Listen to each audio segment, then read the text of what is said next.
Hello, my name is Karatkevich and I'm a writer from Belarus. Now, these days are the days of Belarusian culture in the world. Because of all the tragic events happening now and over this year back in my country in Belarus, people around the world decided to somehow commonly bring up our culture a bit on the surface and explain more about Belarus through the culture. And as a writer, I've decided to give my own input into that project, into these days of Belarusian culture, by telling the world about my favorite Belarusian writer. And it's not just telling about the writer, this writer, who I love so much, who brought me into the Belarusianness many years ago, but it's also about explaining the very particular situation in my city, in Brest, and telling you about two people from Brest, who one of them is a political prisoner, Polina Panasiuk, and the other, her husband, managed to flee the country literally some days ago. And I'm not yet even sure what country he's in at the moment.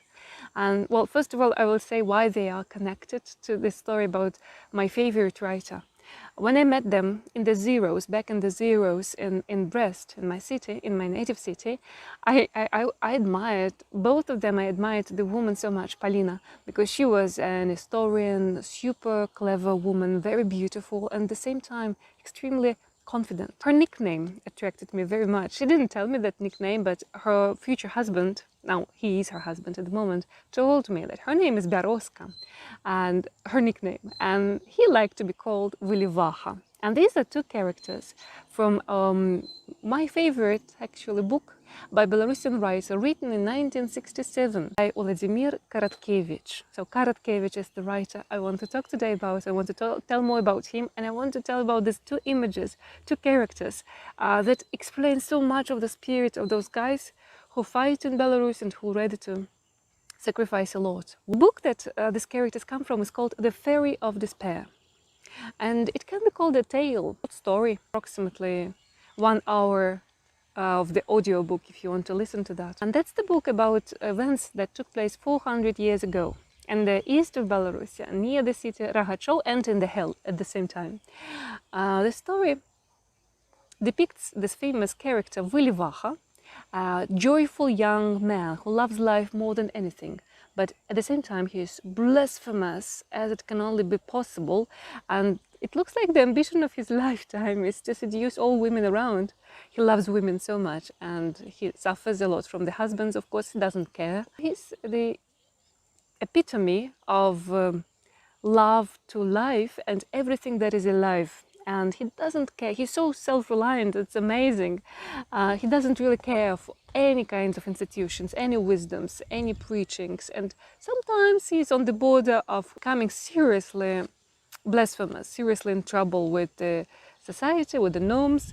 If you quote certain parts, they would sound to certain people, conservative people, outrageous, quite outrageous. But I love that character from the first page when I saw that page, and especially because of the language, which is always a problem in translation. You can't really render the sensation you have when you read a page of particular writing. His language is so vibrant, it's so full of blood, it's so full of, in the good meaning, full of, it's juicy. He spent, as a writer, as a young student, he spent lots of time in the archives, historical archive of Middle Ages, and reading real papers of our lands from the Middle Ages, and enriching his vocabulary with this language, which was later suffocated, choked by the Soviet regime. And after all the reforms, the language has barely remained. It doesn't really strike much of the resemblance to the original juicy language that there was many years ago, 400 years ago. Eventually, the queen came to save his soul. She was, some people addressed the queen, who was of Italian origin, the wife of our king, Zhigimond the Old, and her name was, she was from Italy, her name was Bona Sforza. But even she didn't manage to persuade him. Instead, he wanted to show the life to her. She agreed and spent several nice weeks with him. Nice is the wrong word there, because when she was leaving, as it says on the pages of this book, she didn't smile the smile of the one who was defeated. In fact, she had some enlightenment in her eyes. She didn't persuade him, but he obviously did persuade her of something new. He opened up the eyes on a different pattern of life. And after that, there was another woman who came to meet him, and that woman was the death. And that's actually the culmination of the story, the death taking him over and him not even trying to fight or resist or lose his heart. Okay, if the death has come, it has come, but he only asks to get a last gulp of wine, a last kiss, give a last kiss to the girl passing by, teaching her and many other generations after that how to kiss properly. And he also takes the primrose. He gets the blossom of the primrose and attaches it to his chest. And that is the primrose that's going to save him in the hell. Long story short, he has to travel on a Ferry of Despair, which transports people to the hell from the land. And there he returns life to all those guys just for those minutes or hours of traveling. He sings songs, he makes cracks, indecent jokes, and everyone sort of learns to live finally. And there's one girl, 17-year-old, who falls in love with him because she had never ever known what life was, but with him on that Ferry of Despair she learned it.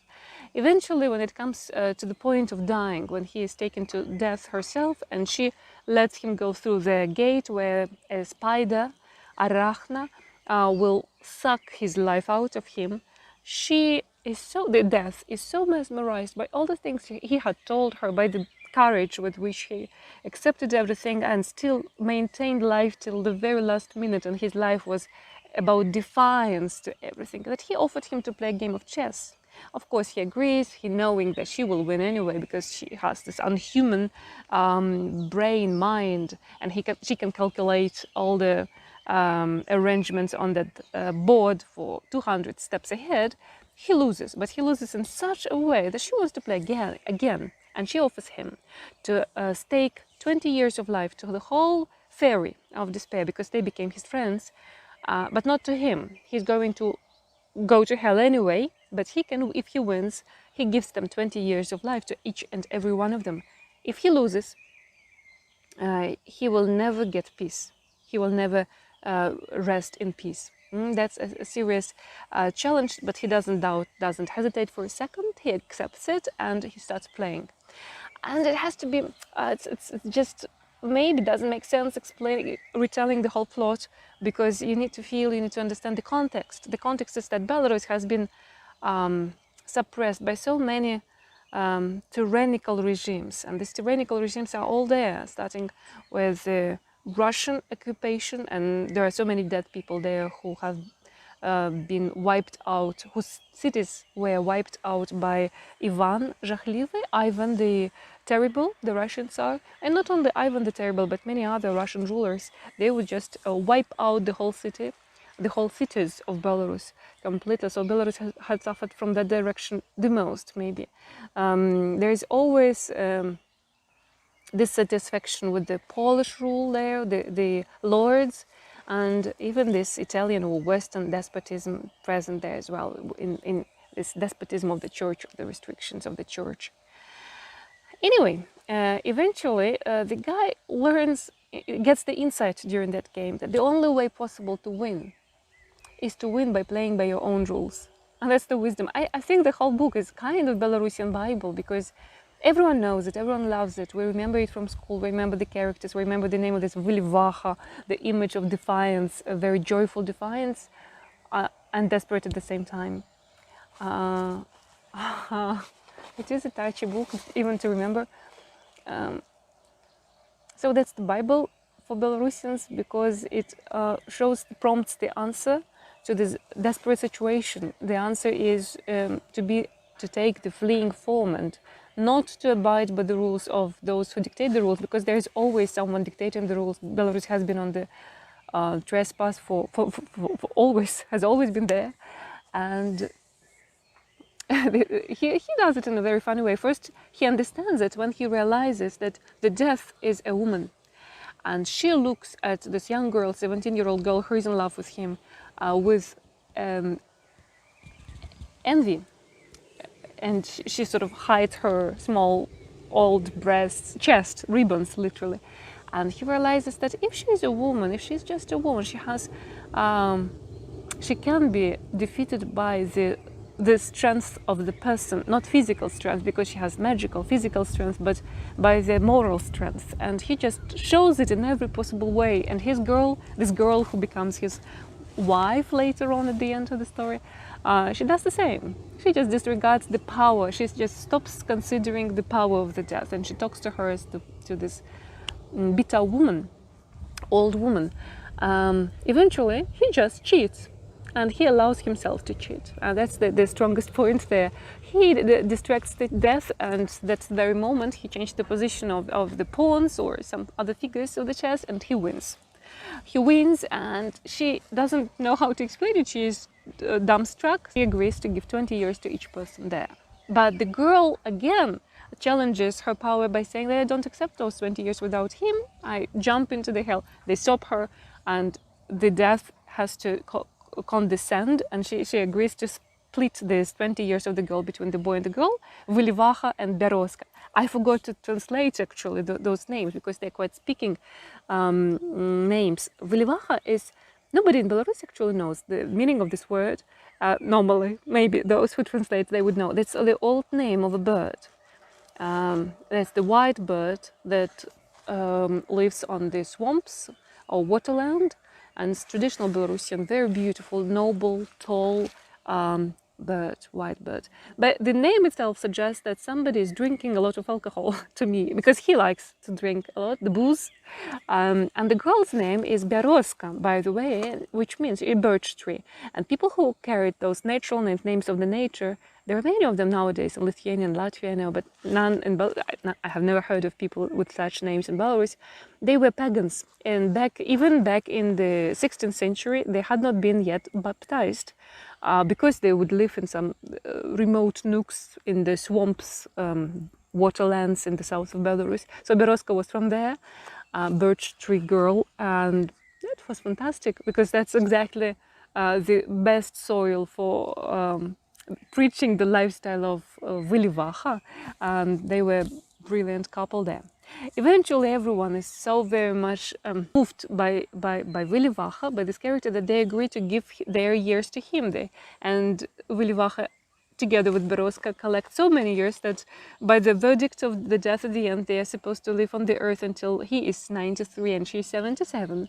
And the death this is getting crazy because she had never expected people to sacrifice their lives. People move within that short tale as far away from the beast as possible, and they are moved not by some dead teaching, but by a very human, very noble feeling. I don't even know how to call it, how to point to that particular feature that makes them sacrifice. When you see almost a godly act of sacrifice for the sake of people, common people, then it's contagious. You want to do the same. And this is what unites. Maybe this is what makes up a nation after all, as a kind of source of this eternal love.